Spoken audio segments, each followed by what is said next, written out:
Well, hello, I am Beth Stallwood, the host of the WorkJoy Jam podcast. Welcome to today's episode where I am joined by Rachel Philpotts. Now, Rachel had a corporate career where she suffered with burnout, and I think it's a subject that so many of us can relate to, where things seem to start going wrong, where we don't have any energy, where we don't really feel at our best and we're not able to be our best at work. Now, Rachel spent time studying, working through and helping to heal herself. And she now helps other people do the same thing and has written the wonderful book, the Burnout Bible. And I think it's such a good conversation to think about our physical health when we are in that state of potential burnout, or when we can feel ourselves being on the edge. And we talk a little bit about this idea that sometimes we're just running on fumes and we know it, but we don't know what to do around it. I really hope you enjoy this conversation. I know I did. Here we go.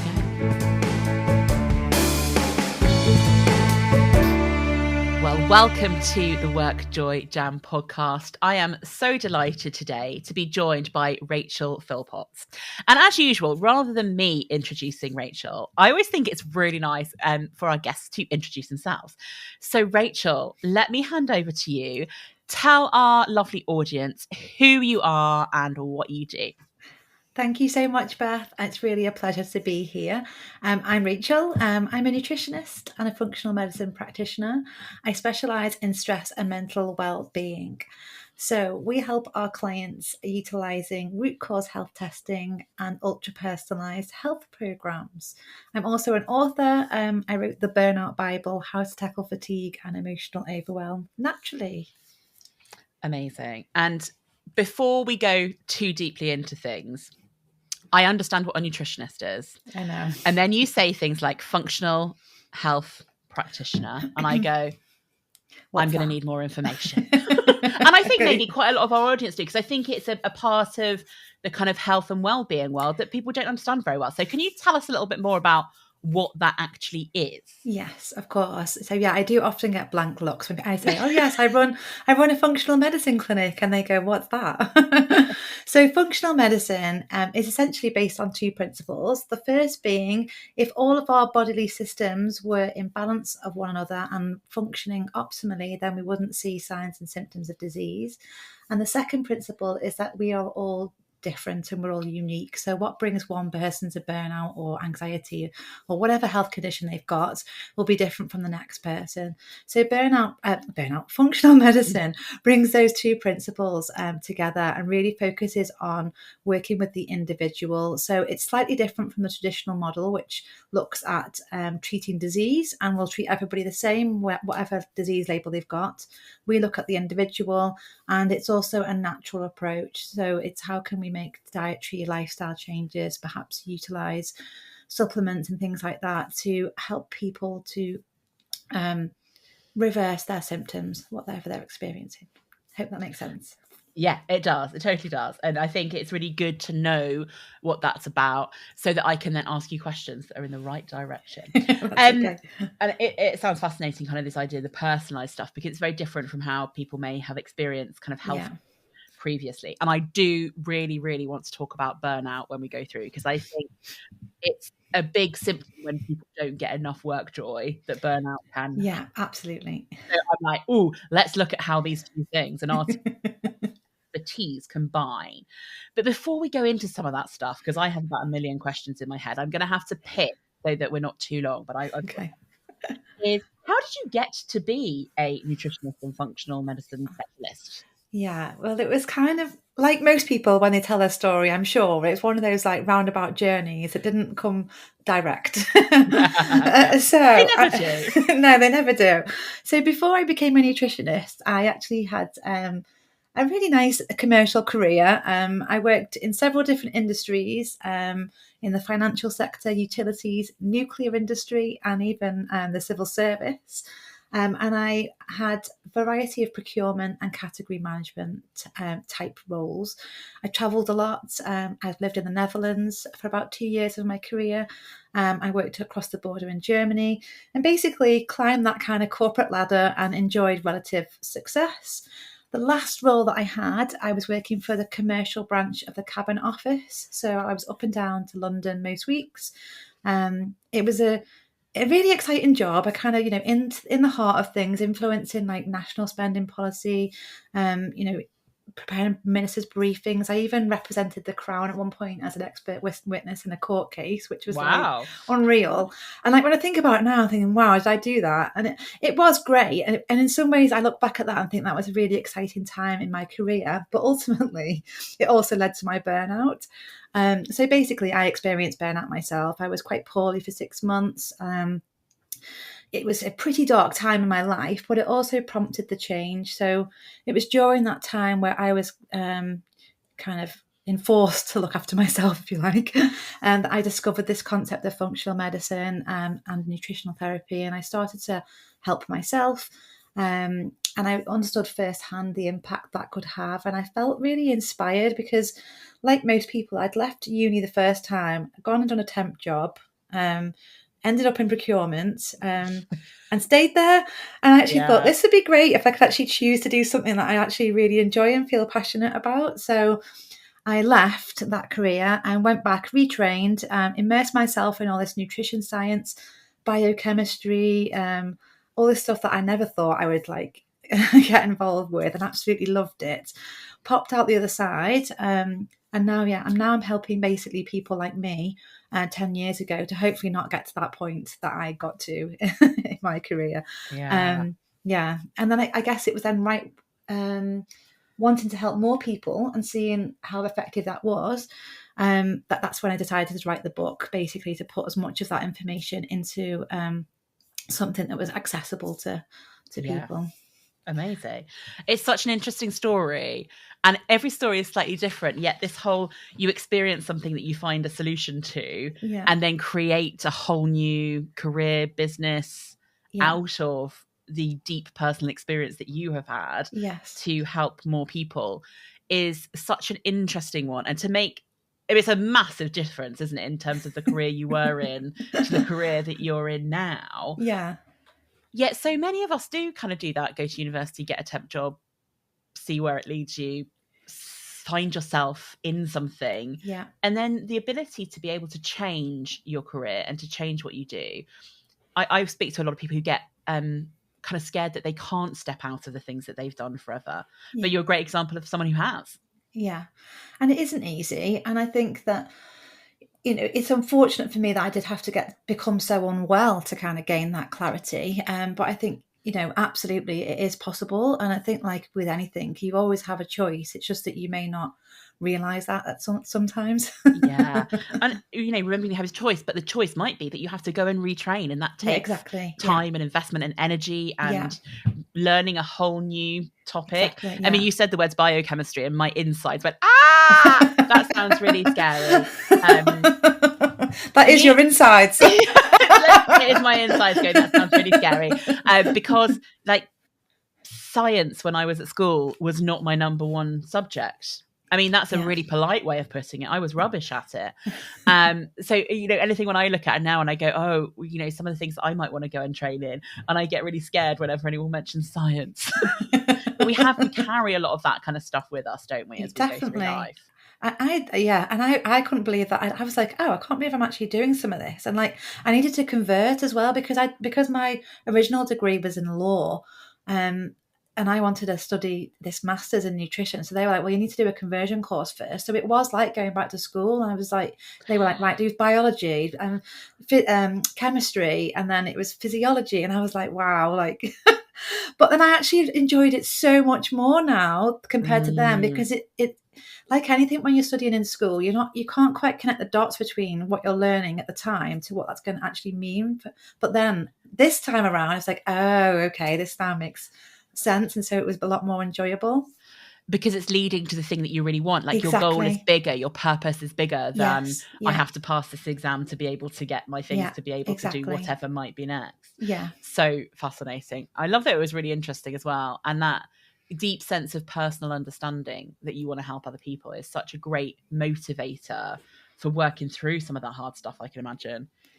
I absolutely. I think there's two elements to this. I absolutely wanted to help people, and I also wanted to continue to help myself and create something where I could achieve, well, basically work joy every day, because I was creating this business. I was working for myself, which was a whole different model to what I was used to. And at the same time, then it was serving this higher purpose, as you said, of helping others, bringing the message to a wider audience of the experience that I'd had, but also not just because I've had this experience, you should do it. Here's all this evidence as why you should do this.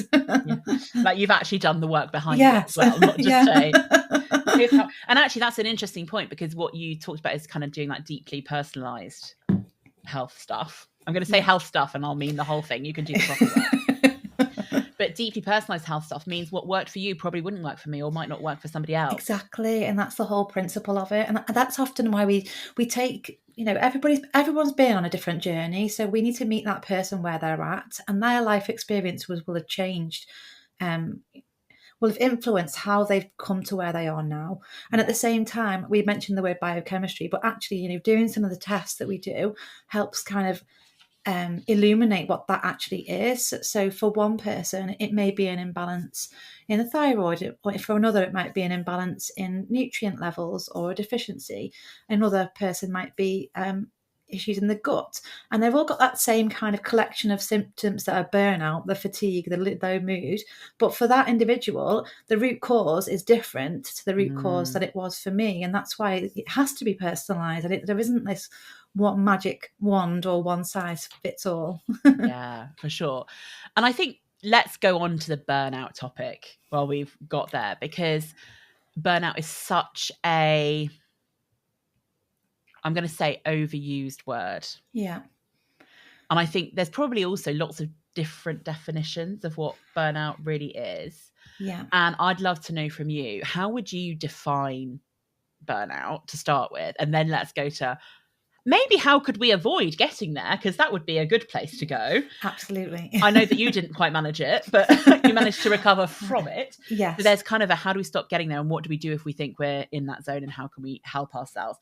Because I do believe, and I think I said this at the beginning, that a lot, if you're not getting enough work joy, burnout is one of the outcomes that can happen. But I also think actually there are a lot of people who get loads of work joy, but burnout happens as well. So it's not always because it's bad. Sometimes there's some other stuff that happens. So tell us, what's your definition of a burnout, and how do we end up getting there?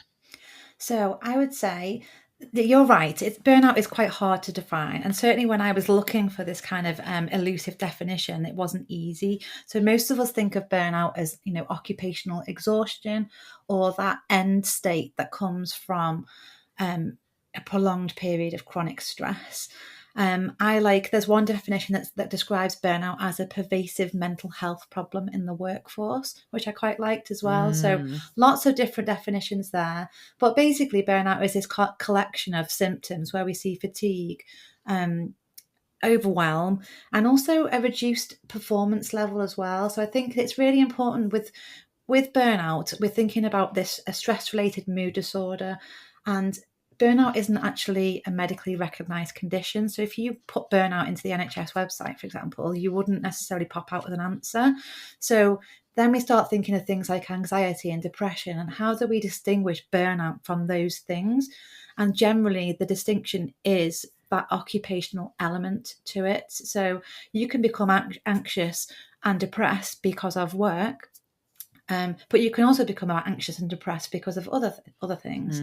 Whereas burnout has definitely got this occupational driver behind it. And that's not to say that there aren't other things that are going on that are compounding the issue, but there's definitely a strong occupational element to burnout. Yeah. And that's really interesting, isn't it? It's the idea that they're occupationally, whether that's your work or what you're doing in work, or how what you're experiencing work, is the main driver or the main element that's causing maybe the anxiety or the depression or the fatigue or the stress, the ongoing stress, versus something going on in the rest of life that might be Yes, causing and that? it might be both of those things, mightn't it? So I think that when I look back at my own experience, there was definitely a large occupational element, but then I think there's probably other things going on at the same time. Like we'd just come out of like a big house renovation project, for example, which I always forget about when I look back at that time. And I think, oh yeah, I was dealing with that as well. But so it's all these things that kind of like, you know, are going on together, isn't it? It's not just necessarily work, and it's not, when we think about stress, it's not just work that's stressful, but for burnout specifically, that there is a strong occupational element to it. It's so interesting as well, is that I have a firm belief that our work lives and our life are not separate things. They're all part of this bigger picture of us. And we can't go, oh, well, just that's being caused at work, so I just won't feel burnout symptoms when I'm at home because everything's fine. It's that balloon, right? I was thinking about your balloon yesterday, and I was like, oh yeah, that's what my balloon looked like when I was burnt out. Like no space between anything, everything rubbing up and causing friction. Nothing's quite right. It's so interesting, and I think there is some probably stuff out there in the world that makes us think that burnout is because everything is terrible. Like you've got a terrible job, or you've got a terrible boss, or you've got a terrible thing.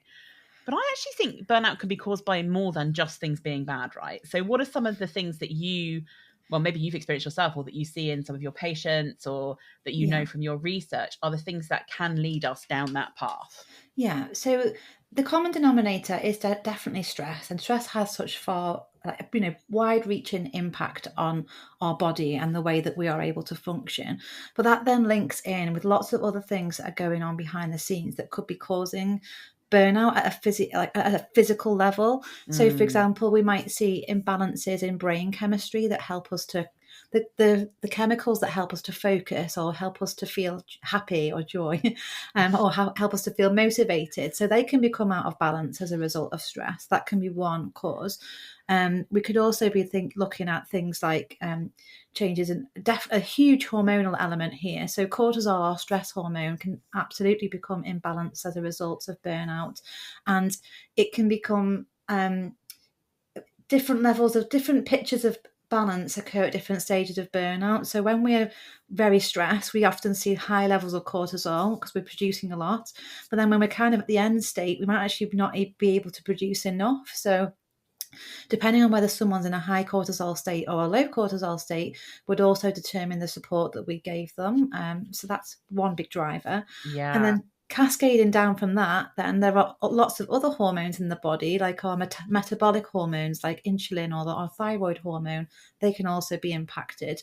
So if you're thinking of someone who's like tired, no energy in the morning, low mood, perhaps disruption in bowel movements, that could be just as easily a cortisol thing as it could be a thyroid thing. So we need to be ruling some of these things out in terms of, well, which one is it, or is it both? Is there something going on with our reproductive hormones that may also be changing? What's going on with the gut? So that basically it could be all these different things. It's like a web, in terms of understanding what could perhaps be driving burnout. And we see commonly nutrient depletions, imbalances in brain chemistry, hormone dysregulation, and changes in the gut microbiome and digestive function. These are the kind of key things we look for as standard because we know that we're likely to find something. It's like somewhere in one of these is going to be something that we can help with. What I'm finding really fascinating, and I think a lot of this stuff is becoming more talked about, isn't it, in kind of the well-being space, and with people who are looking around their health about, 20 years ago, no one had ever heard about a gut microbiome or cortisol or anything like that. It just wasn't part of our language, and these things come up. But one thing I'm finding really interesting, I'll get to my point now, is you said that one of the definitions of it is about a pervasive mental health issue. Yeah. Yet all of the things we're talking about here are really physical. I know. Physical things. Mm-hmm. And I'm slightly in the mind meld of, we see it as a mental health issue, but there's some physical stuff. And this just goes to show they're not separate things, are they? Our mental health and our physical health are not separate. We might experience them as mental health challenges, but there's something physical going on for us. And this is the thing, I think with people, when people are thinking about, and I hope I'm not answering one of your next questions, but when people are Feel thinking free. about the signs and the signs and symptoms to look for with burnout, most of us will just kind of think of things like, changes in mood, changes in energy, changes in sleep. They're the kind of typical mood, mental health type symptoms we might look for, but they might ignore the fact that they've had this recurrent cold that they can't get rid of for 6 weeks, and then as soon as they get rid of it, they get another one, and that's potentially a disruption in immune function because of stress. They might ignore the fact that their bowel movements have completely changed. If they're female and their menstrual cycles have suddenly disappeared, that these are all physical signs and symptoms. This is our brain telling us, hey, turn around when possible. Did you notice that I'm not feeling great right now? I know. Although, to be fair, a lot of people don't want to come and say, I'm feeling a bit anxious and I've got terrible bowel movements. It's not your common thing to have a chat about, is it? And this is why people say to me, how can you recognize this in someone else? And I was like, well, there's going to be definitely a lot of things you're not going to know. So you might see someone who's kind of high functioning, but they could have all this other stuff going on behind the scenes that actually are signs of burnout, but they just don't know. Yeah. And I do think we see it a lot in the world of work with the people who are like most on it and getting stuff done, and you think, how on earth are they doing this and living life and getting it all done? And then there's like the moment where it's like smack. Yeah. And suddenly you realize that actually humans cannot function at 120% effort and energy indefinitely. Yeah, you've just described me, Beth. Is that what you were doing? I can just imagine you like up and down to London on the train, like trying to do this, trying to do that, forgetting that you've just done a massive house renovation, which is one of the most stressful things that you can do. Working in a stressful, all of this stuff all comes together. Yeah. And what I'm imagining, and tell me if I'm wrong here, is like the people that feel like they've just hit a wall and that nothing's working anymore. That's what I imagine. Yeah, exactly. And it is a very strange feeling because you literally can't function. And I always say that I'm one of the lucky ones because I experienced burnout as very much a depressive episode. I literally physically couldn't function. But other people, they have heart attacks, they have strokes, they have, they get early Alzheimer's. There's lots of really horrible things that come out of burnout and hospitalizations, collapses. And I kind of like, my burnout was horrible, but I still think I'm so grateful that I just had depression. You know what I mean? just a little bit of depression. And it was horrible. Horrible. And it's so interesting because one of the things that I've been reflecting on about things like burnout is weirdly one of the good things about the lockdown and kind of COVID-19, looking back on it, is I think because I had to physically stop. I was running around the country doing all kinds of stuff. I was staying away from house, doing all stuff. And then suddenly we were home and I got better sleep. I think if I were to reflect on my experience, I think it saved me from burnout. Yeah, I think COVID saved a lot of people from burnout. I think it was like a reframe on a global scale of all the things that we thought we had to do. And then when we actually couldn't do some of them, actually, I don't have to do this. I can still be just as effective. Yeah. Doing it this way. Doing it a different way. Yeah. And so for me, I think and I wonder if a lot of people have this experience maybe before they get to burnout or if they're in the early stages of it. I hadn't realised how tired I was. I was like running on fumes, but didn't know I was running on fumes. And then when I got a chance to actually be at home and sleep and not do very much and not go out and not try and do a million and one things and, go for a walk every day because that was the only time you were allowed outside and all of this stuff. Yeah. I think I was like, oh, and my body was very grateful for it. Yeah. I think a lot of us will run that the phrase running on fumes is definitely something that I hear a lot and use a lot in clinic as well, because I think many of us do think that we can just keep going indefinitely. And many of us think that we have to do that. And I had this, someone said to me the other day, I haven't got a choice. I can't look, burnout would be a luxury for me. And I thought, Ooh. what a weird thing to say.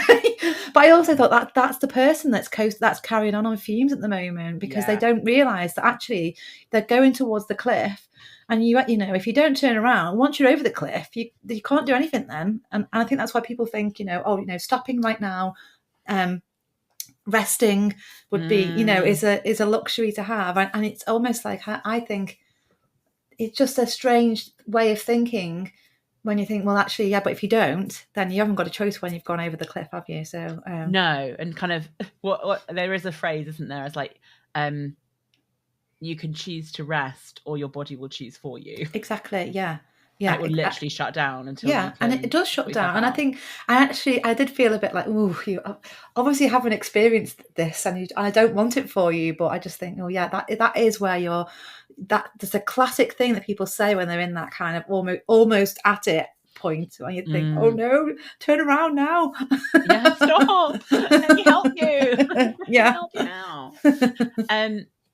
I mean, I do think with a lot of this stuff, and I'll be really interested to know some of the things that you think we can all do that might help us either avoid getting there, or if we're feeling some of those signs and symptoms, help us to slow the progress and of that particular stuff. Because I think, well, from my experience, and I wonder if it'd be the same from yours, these the idea that you get to kind of running on the fumes, it happens so slowly that you kind of don't notice it until something happens. And then suddenly you're like, oh, this is not good, this is not healthy, not where I want to be. So yeah, I'd love to know a little bit about how can we, number one, spot it, and what are some of the practical things that, even if we don't have a lovely functional person, stuff, health medicine expert. I can't remember how you described it. I said a functional medicine They don't have a Rachel. If they don't have a Rachel, they don't have a Rachel at their beck and call to help them. What are some of the things we can do for ourselves? Because, you've read the WorkJoy book. We're really big on personal responsibility for your own stuff. And it doesn't mean to say that people don't need to reach out to a Rachel to get some help, because they do, and we'll talk about that in a bit. But what are some of the things that you see working for people who are maybe not in the best place right now? Yeah, I think it's about starting small, isn't it? I think it's finding small, manageable things that we can do. So one of them, in my book, where I talk about the mood boosting method, it's got 4 stages, and I think the first stage is always the priority for me, and it's called restore, and it's about finding ways to offset some of this stress, because what we'll find ourselves in is that life's overwhelming, we've got a lot going on. Often some of those things, we can't just delegate to somebody else, or it has to happen. So how can we offset some of that? Because if we find ourselves go all the time, we need to find maybe 5 to 10 minutes of each day to just stop and do some active relaxation. This is the other thing. I think the self-care or well-being industry has kind of created these ideals where we feel, when we're stressed, actually we've got to find 90 minutes in our day to go to a yoga class, or I've got to sit and meditate for an hour. And all of these things feel, like another thing to do on our to-do list when we're already feeling overwhelmed. So this is where I say just 5 minutes, 5 to 10 minutes, that's it. And that is scientifically proven to just bring us out of that stressed state into a relaxed state, so that your body and your brain knows that you're not in survival mode at the moment, you're actually okay. And then you can carry on. Yeah. And then in them 5 to 10 minutes, it might just be reading a book, or taking a bath, or just sitting and doing some deep breathing, or something. It doesn't have to be anything that's like expensive or time consuming or challenging. It can just be simple. Yeah. My favorite is like a 3-minute dance party, like stand in my office, put a big good old tune on and have a just sing and a dance around. And there's something for me that, when people talk about that in that stress response, feeling like you're in that survival mode is, and the reason I specifically do singing and dancing is, you don't sing and dance if you're in survival mode. Like it's just so separate. Yeah. So separate that your body goes, oh, okay, well, you wouldn't be singing and dancing if like there was a bear coming to get you. So okay, cool, you're fine. Well, yeah, exactly. And if you think back to kind of our hunter-gatherer days, when this whole response that we experience in our body is very primal and very ancient, and you've hit the nail on the head there, because when you're in survival mode, you're running from the bear, or you're getting ready to fight the predator off.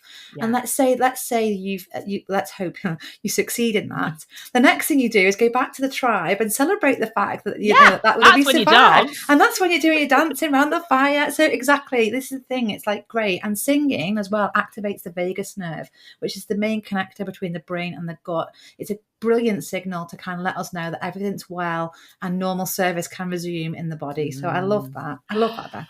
I didn't know that. So I have said my current hyper fixation is on things like the vagus nerve. I'm like, oh, this is really interesting. There's loads of research on how it all works. But as I said before, me and science, we're not the best of friends. So my learning has to be kind of quite practical on it. But one of my favorite things to do is I run a little choir in our village with one of my friends. Amazing. And I can tell you now, when we walk out of choir once a month, the level of de-stress is, you can just feel it in the room. Like everyone comes in after work, like, and then we sing and the stress is gone. Like completely gone. It's amazing. There's two things in that. One, which I've just mentioned there. So you're activating your vagus nerve. So that's like lovely. But when you sing, it basically creates vibration, which is creating what's called vagal tone. And that vagal tone essentially supports good signaling between the brain and the rest of the body. So singing is great for de-stressing. The other element of this is this sense of community. So there's been research. We kind of always think about fight and flight, but actually some researchers say that's very masculine in terms of the way that the kind of physiological effect is the same for male and women, but the behavioural element is different. So women actually tend to behave in what's called a tend and befriend manner rather than a fight or flight. So this is all about like nurturing yourself or your offspring, and also like engaging or being part of that tribe, befriending others. So it's a natural way to relieve stress, to go and be part of a community and be in a group. So two things there. I love it. Love that. Love it. Okay, so step one of your 4 steps was restore. Yes, so, it was. But restoring isn't necessarily going to hum into the distance for 3 hours, or have to go on a spa day, or have to take loads of time or energy or money. It can be 5 to 10 minutes of anything that relaxes you, that brings you a bit of joy. Totally. Yeah. Brilliant. Totally. So then once you're feeling a little bit better and in control from that perspective, then we move on to step 2, which is nourish. So this is all about helping the body to nourishing the body and mind to function effectively during these stressful periods. So the adrenal glands, where we produce our stress hormones, they need a lot of love and care. The hormones they're producing, adrenaline and cortisol, are hormones that are derived from healthy fats. So things like nuts, seeds, oily fish. It'd be great to have them in the diet. Also, the other thing that we do when we're stressed, we're depleting a lot of nutrients. So things like vitamin C, B vitamins, and magnesium are really susceptible to stress, and we actually need more of them when we're stressed. So it's likely, because they're kind of all the nice things like brightly coloured fruits and veg, your greens and nuts and seeds. I bet you if I spoke to anybody right now and said who was stressed, and I said, is any of that in your diet? They'd probably go, no. And it's because you're in survival mode, and cortisol is actually prompting you to reach for the nearest thing, because you just need to fuel up quick. So you're naturally you're kind of up you're fighting an uphill battle basically to help keep yourself nice and nourished during these stressful periods. So another quick idea for kind of getting some of those nutrients is to make yourself a smoothie and just add that into the day. So no matter what else you're eating, no drastic changes, just kind of think about getting a smoothie, getting some of these nice fruits and veg in there, whizzing it up, takes a minute, and then adding that in to sort of replenish some of these stress depleted nutrients. And I love this. We're not talking about stop all the other stuff you're eating. No. If you're stressed out, you are not allowed a chocolate bar. And you're like, well, no, that's not going to happen, is it? Well, it's unrealistic, isn't it? It's an unrealistic expectation of yourself. But adding a smoothie in isn't a hard thing to do. No, exactly. And most of the time, a lot of these people will be skipping meals as well. So to be able to kind of add a smoothie in is going to actually close that gap as well. So I used to do it myself. I'd kind of get to work, forget all about breakfast. And then it'd only be like when it got to like 1-2 o'clock, I'd be like, oh yeah, I haven't eaten today. And then reach for the nearest thing that was nearby. And usually it was a shop that would make me a nice sandwich. Yeah. And I'd add the chocolate bar and the crisps and everything else in with it as well. But but this is just kind of, it's a little bit of prep. But most of us are hybrid working now and we're at home, and we could just quickly go and make a smoothie, or put everything in the night before and then just whiz it up in the morning and take it with you. It's portable, and it's not hard either. We're trying to find things that are easy when we're stressed. Yeah. And it's really interesting as well, because you were listing those vitamins there, and I was like, they are vitamins that I know I don't have enough of. So I actually do take those as supplements every day. Yeah. Because I know for sure if I don't have enough magnesium, I will get a migraine. That is a literal link. I can do it. So if we, obviously doing it naturally and having kind of it in your food, etc., is ideal. But can I ask that question about supplements? Like if you can't get enough, is a supplement a good thing to do? Yeah. So we use nutraceuticals or supplements in clinic, and we obviously dose them depending on who the person is in front of us and what their specific needs are. That being said, I can sort of broadly say that if you are highly stressed, then it may be that you need that supplemental support.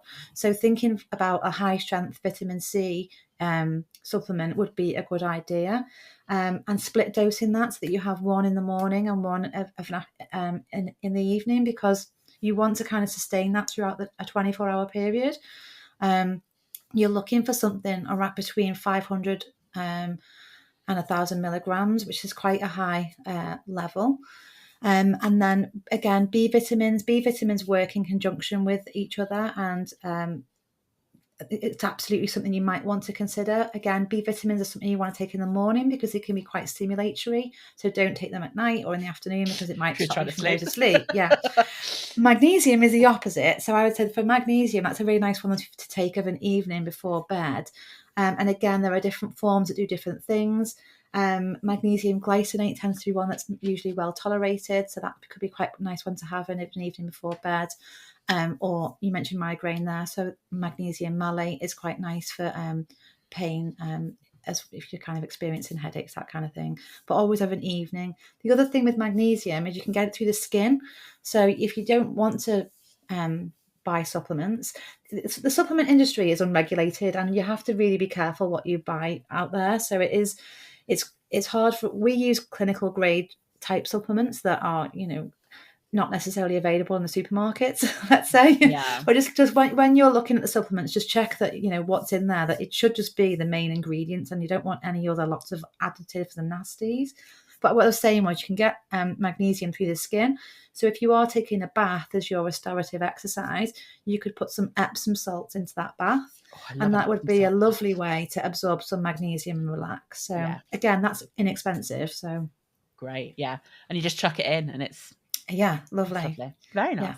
Yeah. Okay, cool. So we've thought about restoring, we've thought about nourishing. What else should we be thinking about? So the other things we should think about, my step 3 is called engage. And I guess this is really about engaging in some of the activities that maybe you've disengaged from as a result of feeling burnt out. And also thinking about your physical activity levels. So each one of us knows what we may have disengaged from and what might make us feel better. So I'm not going to list a variety of different hobbies out there. But in terms of a physical activity, in terms of incorporating physical activity, most of us know that movement in any form is great for mental health. So whether you're a yogi, a weightlifter, or a walker, then great. The main thing here is not to over exercise, because exercise also produces cortisol, so it will be another stressor on the system. What we quite commonly see in clinic is people coming in feeling frazzled, feeling low mood. Perhaps they've put weight on because they've been stressed, or they're kind of fighting frequent infections, and then they've signed up for a triathlon or a marathon or something, and they started to hammer the exercise, and we're like, whoa, you need to stop that. It's too much. And I think if the key thing here is if you exercise and you feel tired afterwards, then it's too much. So that's the key question to ask yourself. Is this exercise energizing me, or is it making me feel depleted? Or is it keeping me awake at night? If I've gone out to exercise, I've gone for a big run at 7 o'clock in the evening, now I can't sleep. So these are the clues that the exercise isn't helping you. So it's just start simple. If you're really stage 3 burnout, walking for 5-10 minutes is really all we're talking about here, and then building yourself back up gradually so that you then start to feel the nice benefits of exercise when your body's ready to receive them. It's such a good point, because I think, the general health message out there is, oh, make sure you're exercising and you get all this. But actually, if that's stressing you out even more, then that's not helping, is it? No, exactly. Yeah. It's adding to the load that you don't need at the moment. Yeah. Such a good point. Okay. So we've got, your 3. I'm gonna go back. I'm getting through my notes. You can hear me like flapping. So I'm not just using this as a personal coaching session, by the way. It's for everybody. So I'm taking my own notes to make sure I understand. So restoring, do something that de-stresses you for 5 or 10 minutes. Nourish as a basic thing. Add something with some fruit and veg into a smoothie and drink it in addition to the normal stuff that you're doing.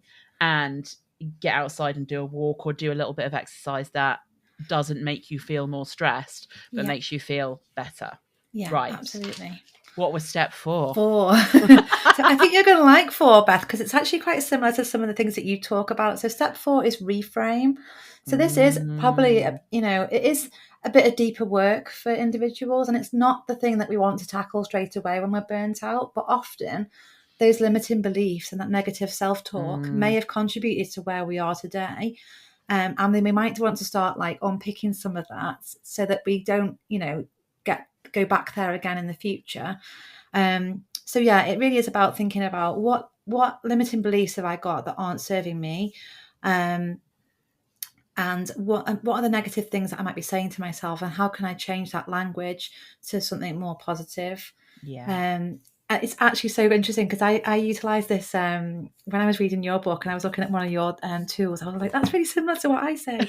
So I have this. I have this kind of limiting belief, quick belief change system. It's very similar to what you're saying about writing some of these limiting beliefs down, and then writing alternative ones down. So if you've got, so let's say, for example, your limiting belief is, I can't get through the day without chocolate, or I can't unwind at the end of the day without wine, or something that's quite light as opposed to some of the deeper ones. You could write that on a piece of paper and fold it up, and then in a nice notebook or something you're keeping, write down 3 other versions of that are positive and that are more helpful for you. And then start utilizing the one that's more so I can get through the afternoon without chocolate. I can make choices for myself. I am in control, and all these different things that are more positive. And then once you've created the one that resonates the most with you, ripping up the old one and throwing it away so that it kind of ceremoniously goes in the bin, or wherever, just get rid of it. I definitely have that in my. You definitely do, yeah. And you do. I think I also say somewhere you could have a ritual burning, but health and safety. Or I know. I say the same thing. Yeah, I love that. I threw one of mine once into the burner at some. I was like, brilliant. This is ace. But yeah, please do. Please do. Be careful. Responsibly. We don't want to be responsible for these things. Yes. What I find really interesting is, number one, the order of these things. So I love it because so often we think we need to do the reframing before we can do the other stuff. And actually you need to be in a good place to be able to do that. Exactly. I always think we do not, I sit a lot with people who are probably, there might be other things, but probably in burnout at work, and who do things like quit their job, but then find themselves in the same situation over and over again because they've quit the job because they think that's what needs to change, and not done some of the other restorative work, which means they get into the same pattern over and over again. And what I find really interesting here is this kind of like, let's get you into a good place so that you can then, engage in stuff, that you can reframe stuff, you can look after yourself a bit better.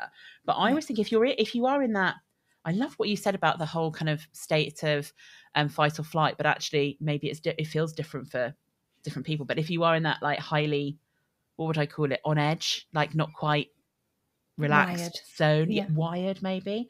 If you are in that zone, it's a really difficult place to make sensible decisions from. Absolutely. Yeah.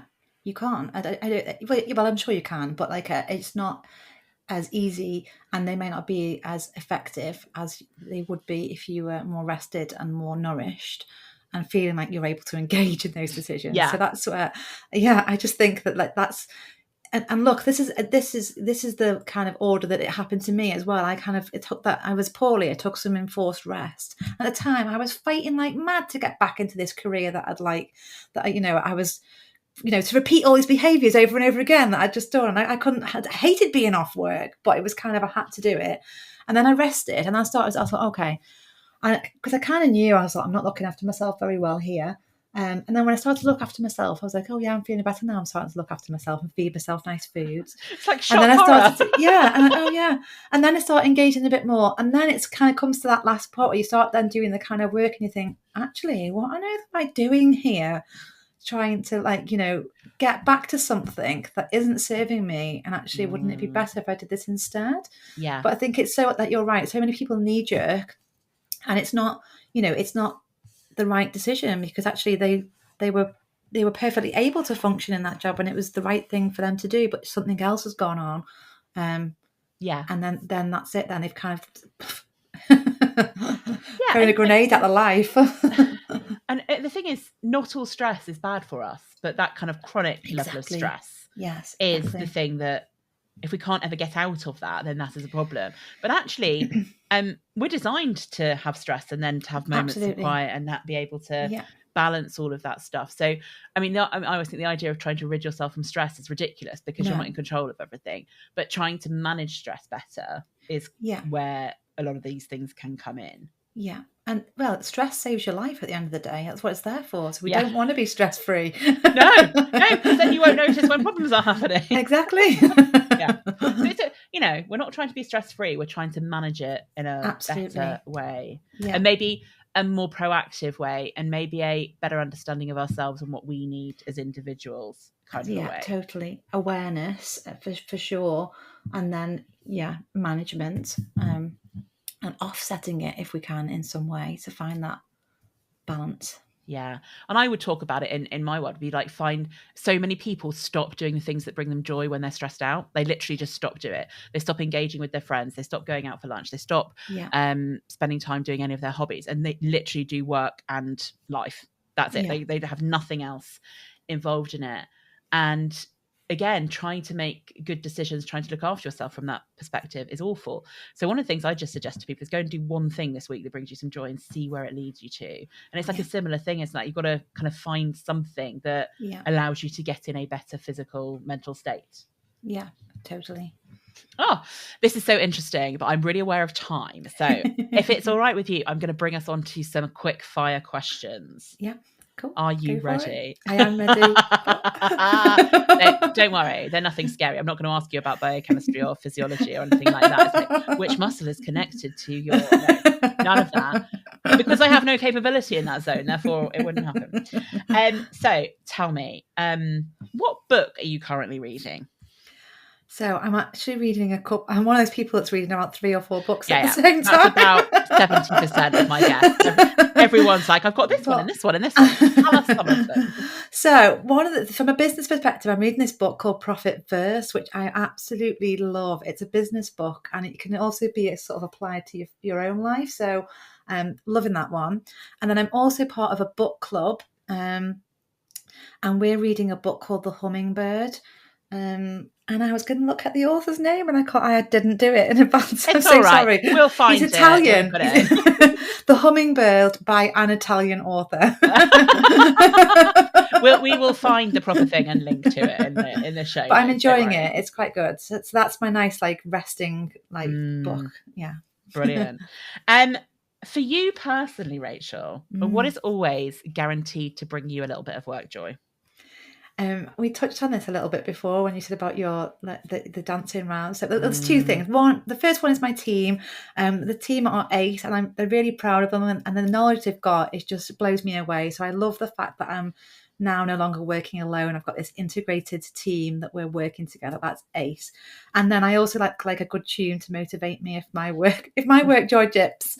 So I'm a personal fan of Raw by Katy Perry. That's always good. Yeah. Or Shake It Off by Taylor Swift, anything like that. That's just to get rid of all that stress. Yeah. And what I'm loving at the moment as well is it's called, The Edge of 17 by Stevie Nicks. I think that's like a really good, it's not for any particular reason. I just love it at the moment. I love that. I love it. And what always makes me smile is I always think of dogs when I listen to Shake It Off. And you know how, because you're a dog person, aren't you? Yeah. You know how when dogs have a moment of stress and then they like shake everything out and then they're like, right, I'm over it now. Exactly, it's gone. And I'm like, oh, we've totally forgotten as humans to shake it out. I know. We've forgotten to just like be more dog. Get it out of your body. Be more dog. Definitely. Okay, cool.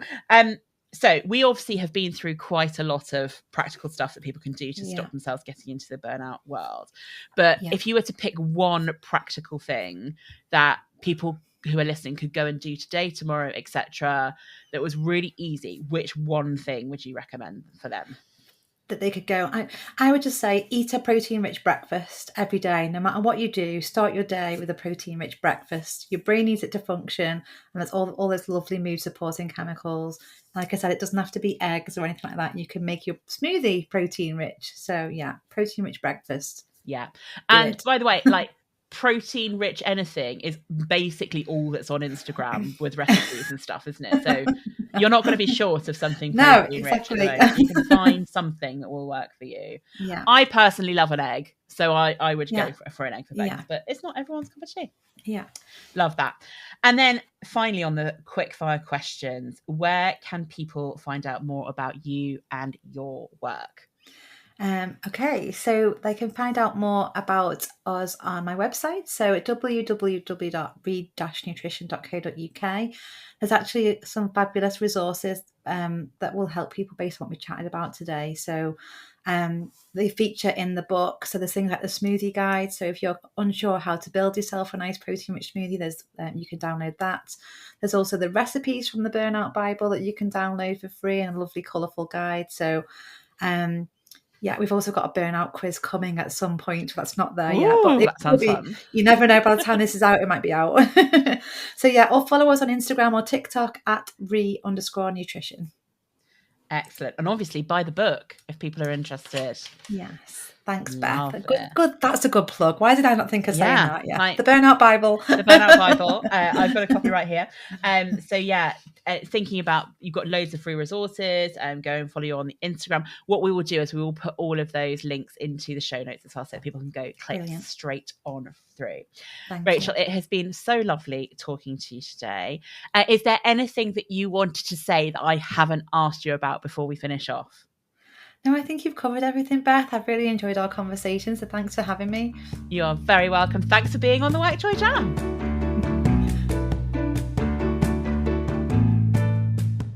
A huge thank you to Rachel for joining me on today's podcast.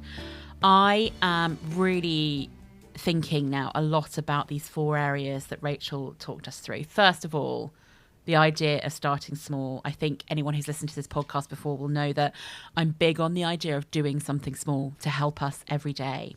Thinking about restoring, thinking about nourishing ourselves, thinking about engaging with some of the things that actually we enjoy. And I always think that joy is the first thing that gets cancelled off our to-do list when we're in that state of being overly busy. And then considering how we reframe some of our thinking, reframe some of our actions, maybe some of our habits to help us if we do feel we might be on the edge of burnout, or if we possibly can, to stop us getting there in the first place. Wouldn't that be fantastic? So thank you very much to Rachel for joining us. I know I'm taking lots of little ideas and suggestions away with me. And as usual, I'd love you to think about what's the one thing that you might do as a result of listening to this podcast today. Thanks for listening. Do have a look at the other episodes available. There's over 75 of them now, all out there. Lots of different perspectives, lots of different experts, lots of different thinking. So do go and have a listen, and you can get in touch at Create WorkJoy or on email at hello@createworkjoy.com.